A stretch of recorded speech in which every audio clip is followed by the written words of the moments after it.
Shani from Cagayan Valley, 8 years abroad. I-share ko lang ang mga karanasan ko na sana kapupulutan ng aral at maging inspirasyon po sa bawat isa sa atin. First abroad ko, pumunta ako sa Jordan. Nanginginig pa ako, sorry. So, that time, 2013, excited pa ako guys na pumunta. Ayun, kasi pangarap ko yun na makapag-abroad. So that time, nagpareban pa ako, naka-lipstick na ako. Kaya totoo po ito, wala pong halong biro. So that time, nakarating na ako sa Jordan. Wow, nag-i-snow! Nag-picture pa po ako. Then, nung nakarating na ako sa amo ko, nandun po yung napunta pala ako sa super strictang amo. Napaka-perfectionista niya. So, dun na nag-umpisa ang kalbaryo. So, araw-araw, andun yung sisigawan niya ako, hindi niya ako pinapakain. Maglilinis ako ng napakalawak na mga bintana. Tapos mag-aalaga ako ng anak niya, katabi ko pa sa pagtulog, instead na pahinga ko na sana sa gabi.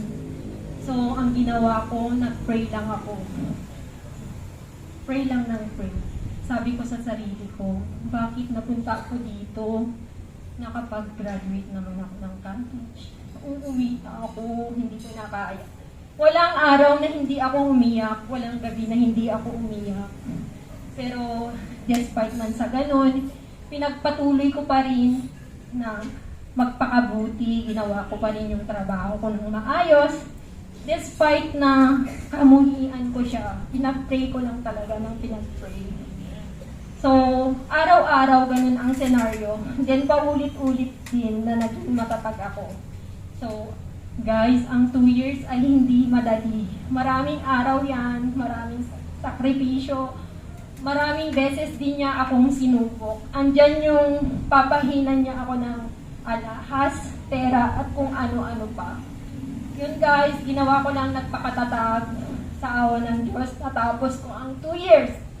Tapos, sinabayan pa ng asawa ko na nababalitaan ko na may ganun daw siya. So, wala akong choice, umuwi ako, then nakita ko na tama nga yung mga binabalita nila sa akin. So, ang ginawa ko, instead na magpapalik ako, bumalik ako ulit sa amo ko na yun, sa Jordan pa din. So, yun na. Sa 3 years, 4 years, naging okay naman siya. So, yun. Tapos, yung amo ko na yun, na super sungit, stricto niya, nagkasakit siya. Nagkaroon siya ng breast cancer. So, yung anak niya na yun, gusto ko man mag-stay, pero wala na siya. So, yun. Umuwi ako, and then, pumunta ulit ako ng Hong Kong, kasi nga single mother na ako, kailangan ko tustusan ang pangangailangan ng isa kong anak. So, pumunta pa rin ako ng Hong Kong, ganun pa din ang senaryo. Ang Hong Kong, kakaiba pa din. Andun yung super damot nila sa pagkain. Hindi man tayo pare-pareho ng karanasan, pero yung karanasan ko na yun ay totoo. Andun yung kakain ka lang ng konti, maghapon na yun. Sa dami ng tatrabahuin mo, non-stop lakad ka, maghahatid ka ng mga anak nila, ganun. So yun, paulit-ulit pa din na naging strong ako, nag-pray lang ako, ganyan. So natapos ko ang 2 years, then bumalik ako ulit.